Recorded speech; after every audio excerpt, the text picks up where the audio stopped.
अस्सलाम वालेकुम। आज इस लेक्चर सीरीज़ में हम एक और सवाल को सॉल्व कर रहे हैं जो कि क्वेश्चन नंबर 13 है।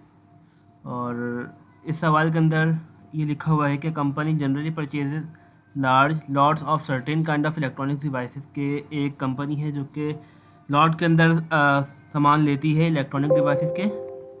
ठीक है, a method is use that reject a lot of two और more defective units are found in random sample of 25।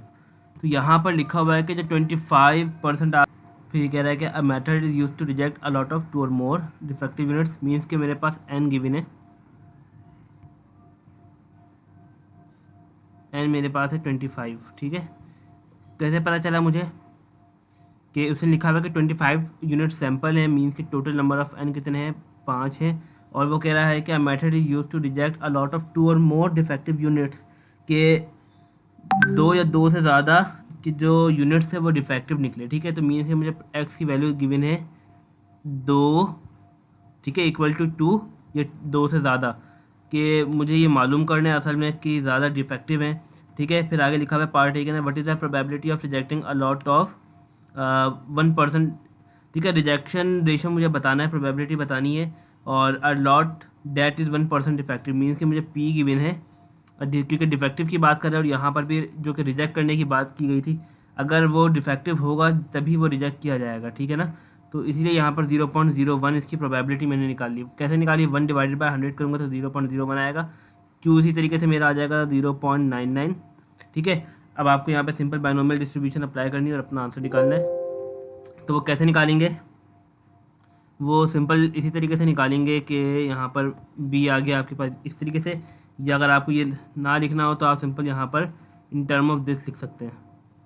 ठीक है, अब आपको अगर ये निकालनी है तो इसके लिए क्या मतलब है कि आपको CDF टेबल कहाँ से कहाँ तक बनाना पड़ेगा। मैं अगर यहाँ पे ये हटाऊँ तो CDF टेबल आपको स्टार्ट करना होगा 2 से है, तो 2 से लेकर f(3) अप टू f(25) जितने टोटल नंबर ऑफ n है। तो ये काम करना बहुत मुश्किल हो जाएगा। तो इसको आसान करने के लिए एक फार्मूला होता है कि आप जिस तरह प्रोबेबिलिटी के अंदर मैंने आपको पढ़ाया था एक फार्मूला कि आप उसको माइनस कर दें जितने भी आपके पास उसके अपोजिट नंबर थे। ठीक है, x इक्वल टू था, इक्वल टू हट जाएगा, लेस देन का साइन लगेगा और ये 2 हो जाएगा। ठीक है, अब आपको इसका CDF टेबल बनाना आसान है। अगर मैं इसका सिंपल स्केच करूँगा कि px less than 2 which is equals to CDF of 0, ठीक है, प्लस CDF ऑफ 1। तो ये निकालना आसान है और उसको 1 में से सब्ट्रैक्ट करना है। तो चलिए ये कर लेते हैं जल्दी से। तो f(0) का जो मेरा आंसर आएगा वो क्या आएगा वो चेक करते हैं। तो यहाँ पर मैं लिख लूँ ज़रा 25 कॉम्बिनेशन। सबसे पहले मुझे 0 का निकालना है, मल्टीप्लाई बाय 0.01 की पावर 0 इंटू 0.99 की पावर 25। ठीक है, तो ये 25 माइनस 0 करूँगा तो यही आंसर आएगा। तो 0.777 आ गया, 0.777।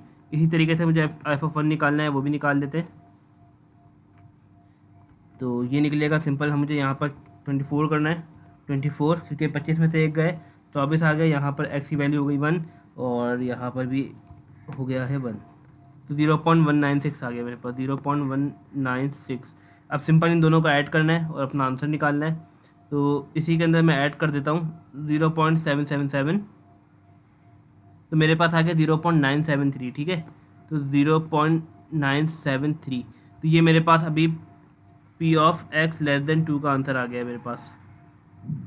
ठीक है, अब मुझे निकालना है ग्रेटर देन के लिए, तो probability of x greater than 2 which is equals to 1 minus जो हम आंसर है 0.973।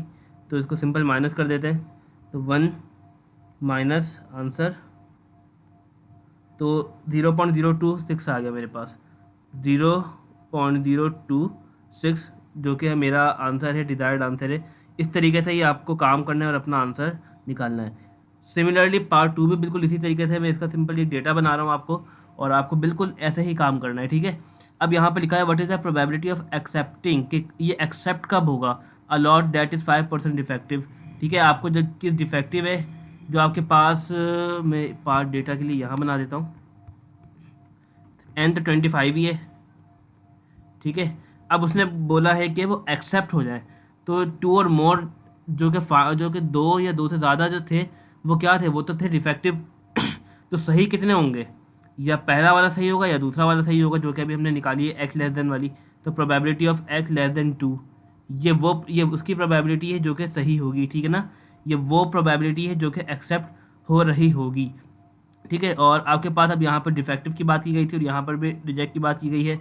तो सिंपल पी की वैल्यू आपके पास क्या है, 0.05, और क्यू की वैल्यू क्या है आपके पास 0.1 माइनस पी कर देंगे तो 0.95 आ जाएगा आपके पास। सिंपल अप्लाई करना है और अपना CDF का आंसर निकालना है, ठीक है। यहाँ पर फाइंड आपको किस तरीके से करना है, पी एक्स लेस देन 2, ठीक है।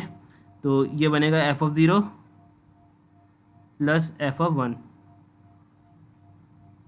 बाइनोमियल डिस्ट्रीब्यूशन अप्लाई कर लें और अपना आंसर निकाल लें। मैं इसका आंसर बता देता हूँ, जो कि आई थिंक था 0.642,